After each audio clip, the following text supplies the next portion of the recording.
pas vraiment eu d'occasion de part et d'autre. Attention avec cette perte de puck, Winter le tire, attention où est ce puck? Ouais. Victor Osloon qui ne savait pas où était ce puck du côté des Mélèzes face à balle. Aussi une semaine chargée, une semaine où il faudra bien gérer. Ah, et le tir là qui fait le 1-0. Ouais, un tir là où Osloon n'était pas forcément masqué, un tir qui paraissait peut-être un peu anodin. Ce tir du poignet d'Egenberger et ça fait donc 1-0 après moins de 3 minutes dans cette partie. Et voilà, Scheidegger. Le tir dévié là, ça passe mal, c'est goal! Sur ce rebond, Stéphane Ruexeger qui offre l'égalisation aux siens. Et ça va leur faire du bien de ne pas trop tergiverser pour les joueurs chaudefonniers. Ce but qui intervient quand même rapidement après le premier.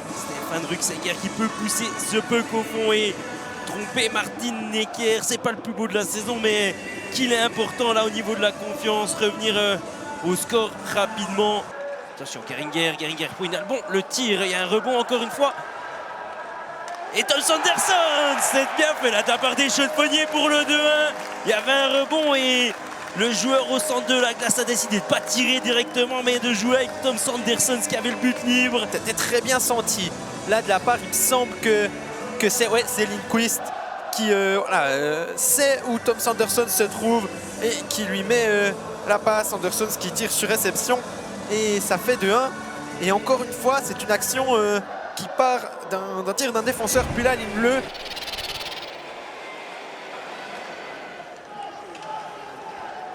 Sur cette occasion, spray, le beau décalage, mais belle parade là de la part de Victor Osloon. Une bonne récupération et là il y a une possibilité.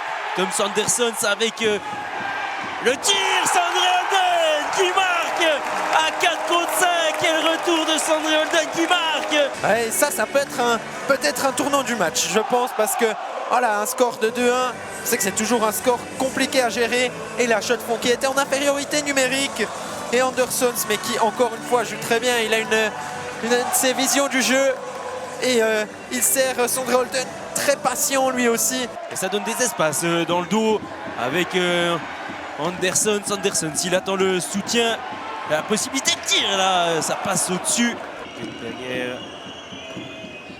retour à la bleue, Egenberger alors qu'il reste 5 secondes à purger, attention et ce tir, ouais, il restait 2 secondes à jouer et là on s'est bien trouvé du côté Grison pour aller chercher ce but. Un tir de Frossard dans un angle fermé. Et Martin Necker.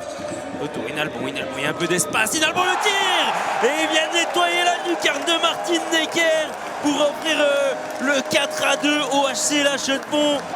Après seulement 2 minutes de jeu dans ce 3e tiers. Ouais, vraiment un maître tir là de la part de lui, Hinalbon. Comme tu l'as dit, c'est pas précipité. Il a pris le temps d'avancer et vraiment ajusté la lucarne gauche de Necker qui n'avait rien à faire. Belle montée de puck. Attention à ce tir. Bel arrêt de la part de Victor Osloon. Les chaudefonniers qui vont pouvoir se dégager, ça va pouvoir sortir. On rentre dans les dernières minutes. Et la toute mauvaise passe là de Smons. Et Lindqvist qui va pouvoir venir sceller le score. Qui va donc dans la cage vide venir donner 3 buts d'avance aux chaudefonniers face à Coire. Et ouais, on n'y croit plus côté Grison puisque Martin Necker, le gardien, est revenu dans sa cage. Les chaudefonniers qui vont retrouver les joies du succès.